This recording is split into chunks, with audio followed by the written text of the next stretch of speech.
Imagine at some point, every family within those tribes eventually lost their ancestors' ashes, or they became irrelevant. And just a few years later, when Rome returned to seek revenge after the Battle of the Teutoburg Forest and bury their fallen comrades, those tribes were completely annihilated. History is vast and strange.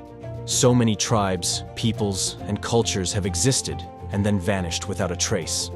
No one remembers anything about them. It's sad to think that what once was the center of an entire world is now just a fading memory. That's why we should pause, reflect, and cherish these stories to better understand what has shaped the world we live in today.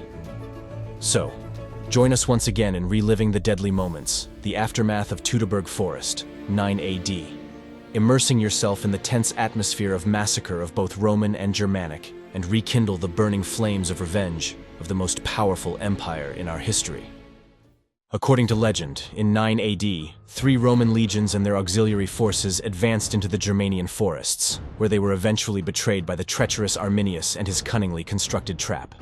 Throughout the course of several days, the Roman column was gradually eaten away at and eventually completely submerged in the combat.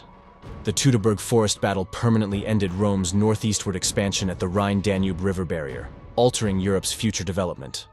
Had the battle not occurred and failed to stop Rome's expansion, eastward to the Elbe River, possibly beyond, the whole course of our history would have been different.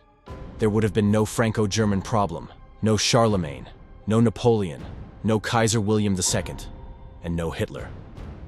Both General Varus and the Imperial Officer Corps committed suicide after realizing their impending demise. It must have come to an ominous quiet throughout the entire woodland after the Roman army had finished its convulsive death gasps. It's difficult to understand how that shift may have felt when the chirping of birds replaced the ferocious cries of almost 20,000 people who were either dead or captive. It may be the end of the battle, but also the beginning of the relentless hunt. Some Roman cavalry, who had fled the main battle and tried to escape to the Rhine, were tracked down and killed, as mentioned by the historian Paterculus. Other Romans scattered into the nearby marshes and forests, hoping to find safety. But the Germans weren't going to let anyone slip away. They knew this was their chance to deal as much damage as possible. Since they knew the terrain well and were in control, they had the upper hand in this deadly pursuit. Amazing tales of the chase are revealed by the area's archaeology. For example, the little pennies that appear to have dropped from an officer's purse across the muddy ground that's considered to be the odd Roman coin from the reign of Augustus, which was found by a British amateur archaeologist, Major Tony Clun, who was casually prospecting at Calcrease Hill with a metal detector. There are other, smaller, equally horrifying stories. A bell that was still fastened to a mule's neck was discovered close to a section of the Germanic wall. The fact that it was packed full of grass suggests that some terrified Roman troops tried to mute it in an effort to evade discovery as they were hearing the cries of their fellow soldiers being killed all around them. Their chances of victory were little to none. The armor clasps that were ripped from the victims' bodies. The surgical instruments were all lying together, as the medics themselves were killed or taken captive. After killing or capturing the Roman survivors, the Germanic warriors turned their attention to looting. They stripped the battlefield of valuables, knowing that General Varus and his officers had carried significant wealth in their baggage train. Personal items such as brooches, rings, and even the occasional piece of jewelry have been found throughout the battlefield. These items are often found in small clusters, suggesting they were dropped during the chaos of battle, or as soldiers attempted to flee. Soldiers, too, had stored their prized possessions in the rear compartments, all now ripe for the taking. The Germans wasted no time in claiming these spoils, further emphasizing their resounding triumph over the Romans. Amidst the tangled aftermath of the battle, a curious artifact was discovered at the base of a newly constructed fortress wall. This relic had belonged to a Germanic auxiliary who had turned against the Roman forces. Originally adorned with silver, the mask's precious metal had been stripped away, repurposed for other uses. Its placement was deliberate, chosen for its proximity to the area of greatest bloodshed. It stood as a grim testament to the betrayal, a marker declaring the auxiliary's severed allegiance and his symbolic offering to the gods of his newfound kin. The Roman army standards were another valuable asset gained on the battlefield. Despite their lack of tangible worth, they carried immense symbolic significance. This particularly applied to the legionary eagles. The Germans appeared to have taken control of 2 of these right away after the combat, but the third was not discovered until much later in the marshes, where a legionary soldier had hidden it. As triumphant emblems, the standards would be returned to the tribal homelands. However, they were not the only artifacts that were returned home. It appears that the Germans also gathered human remains to use as charms and trophies. Although the mass graves from Teutoburg don't prove anything on their own, there are missing bones from other burial sites in the area that are thought to have been removed by the victors in other battles. It is known that a few Roman soldiers, incredibly, managed to escape and return to their stronghold at Aliso, but they were among the very few lucky ones. Most were not so fortunate. As this was going on, the Germanic tribes now turned their attention to their fallen comrades. The tribesmen made it a point to search the battlefield and salvage as many of their own as they could. Any Roman survivors were usually killed immediately, while any injured comrades would be swiftly taken to their own healers. Germans, who were either too late to be saved or had already passed away, would have been returned to their hometowns so that funeral preparations could be made. When it came to their own dead, the Germans conducted their funeral rites with deep reverence. The process was deeply personal and moving. Families would gather to perform the last rites, burning the body on a pyre amid heartfelt farewell. The community leader would give a poignant speech, honoring the fallen. Sometimes the warrior's weapons were burned along with him, or buried with his ashes, symbolizing his complete journey into the afterlife. Other times, his ashes were kept in a cherished urn, preserving his memory for future generations. It was a way of honoring their brave warriors and keeping their stories alive. The demise of the Romans was incomparably less honorable and solemn. Following a military victory, the Germans seized prisoners, just like many other cultures do. The fortunate ones would be taken away and forced into slavery for life. The unfortunate ones would become God's sacrifices.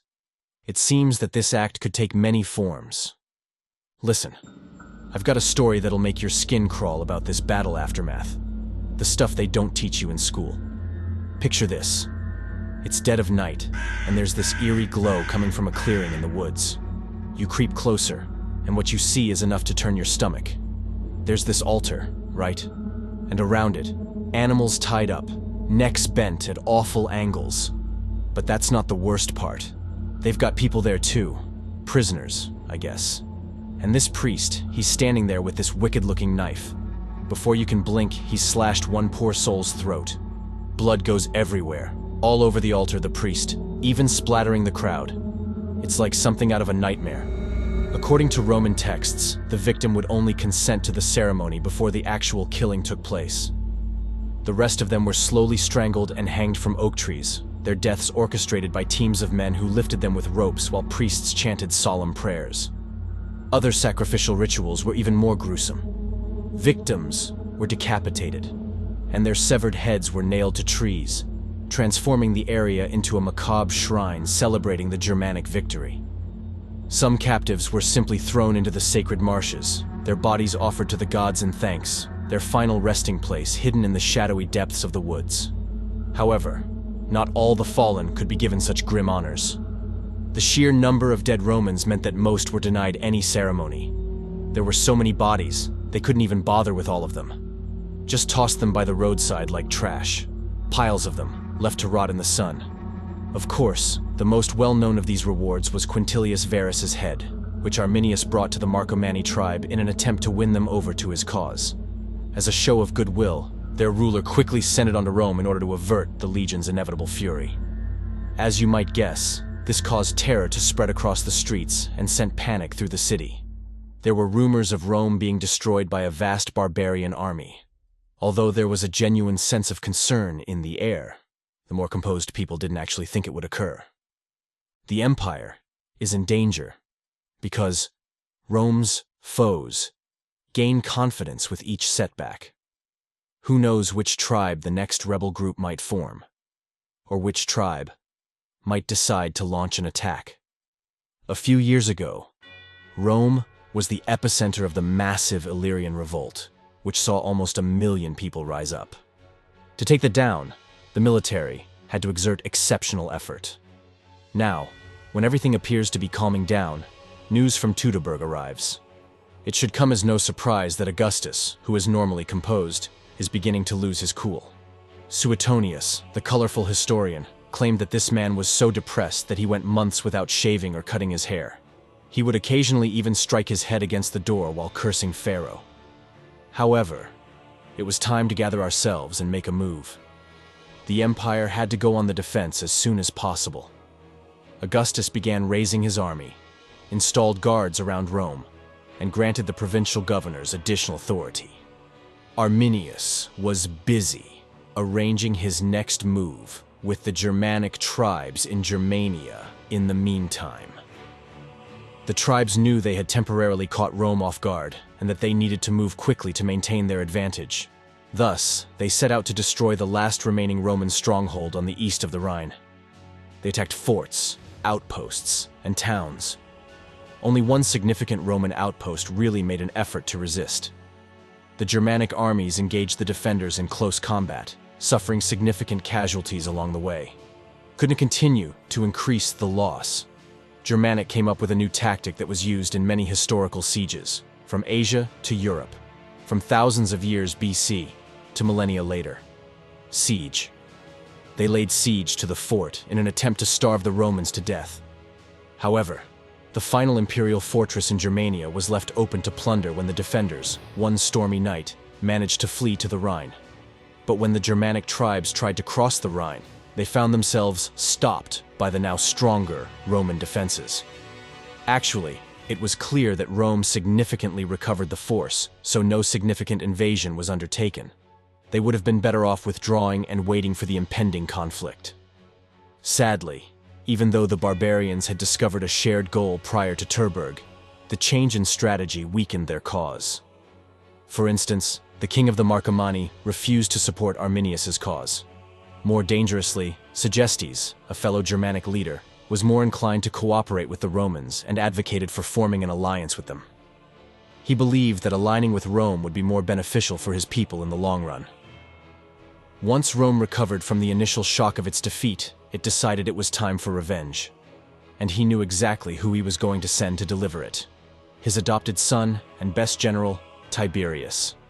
He proceeded with extreme caution because the primary objective was to calm the unstable frontier after an ambush that claimed the lives of 3 legions and severely compromised their defenses. That disparity was only going to widen because of Arminius and his coalition of tribes. Tiberius deployed 8 legions to fortify the Rhine in order to counter this menace. He went from a defensive to an aggressive tactic once they had the defenses in place. Tiberius believed that the best defense is a good offense, and he was out to prove it. The legions stationed along Rome's borders became an impenetrable force, repelling any would-be attackers. But Tiberius didn't just stop at that defense. He wanted to send a message that no one, not even the fierce Germanic tribes, could dare defy Rome. So, he launched a series of devastating counterattacks across Germania. Cities were razed, crops were burned, and entire communities were wiped out. And the precision was terrifying. Not a single Roman soldier was reported lost. This was total war, Roman style.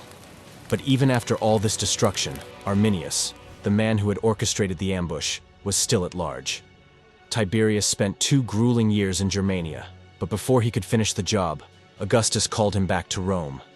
The emperor was 73 years old and in poor health, and he needed Tiberius by his side to ensure a smooth transition of power. So, Tiberius returned to Rome, where Augustus soon passed away, leaving Tiberius as the new ruler of the vast Roman Empire, extending as far to the Red Sea. Now, with the responsibilities of the empire weighing on him, Tiberius didn't have time to continue the campaign in Germania. So, he passed the torch to his nephew, Germanicus. Germanicus was only 29, but he was already one of Rome's brightest young generals.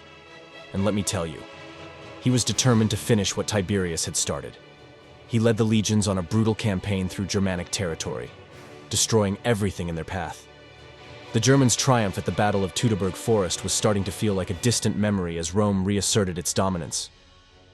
However, that was only the beginning of Rome's response. In 15 AD, Rome sought retribution against Arminius and others responsible for the catastrophic defeat at Teutoburg Forest. Arminius now faced a new Roman campaign led by Germanicus, who was determined to avenge the loss of the three legions. During this campaign, the Romans returned to the Teutoburg Forest, where they had previously suffered devastating losses, and they came across the grisly remains of their fallen comrades. The bones of the slain Roman soldiers were still scattered on the battlefield, a haunting reminder of Rome's darkest hour. With great reverence, Germanicus and his men buried the bones of the fallen, and as if fate were on their side, they even managed to recover the eagle standard of the annihilated 19th Legion, a powerful symbol of Rome's resilience. Despite their efforts, the Romans found it challenging to engage the Germanic tribes in open combat, as Arminius skillfully avoided direct confrontation. However, through a combination of cunning strategies and perseverance, Germanicus eventually managed to lure Arminius into a pitched battle. While this was not another Battle of Teutoburg Forest, it was a significant engagement where the Romans were able to inflict injuries on both Arminius and his uncle. Following these battles in Germania, Germanicus was recalled to Rome by Tiberius, where he was celebrated with a grand triumph. By this time, Rome had regained a measure of its honor and had begun to satisfy its thirst for revenge, though the scars of Teutoburg would never fully heal. The Battle of Teutoburg Forest in 9 AD not only claimed 3 Roman legions, but also shook the pride of an empire once thought invincible. As the warriors fell deep in the forest, they carried with them the faith and hope of Rome. Stories like Teutoburg, though they may have been forgotten, live on in the hearts of those who love history, evoking feelings of nostalgia and regret for a bygone era. It is from these losses that we find the motivation to cherish history even more, to once again relive those heroic moments, and to value the precious lessons it imparts. Finally, thank you for joining me in exploring this story, part of the historical legacy we all cherish.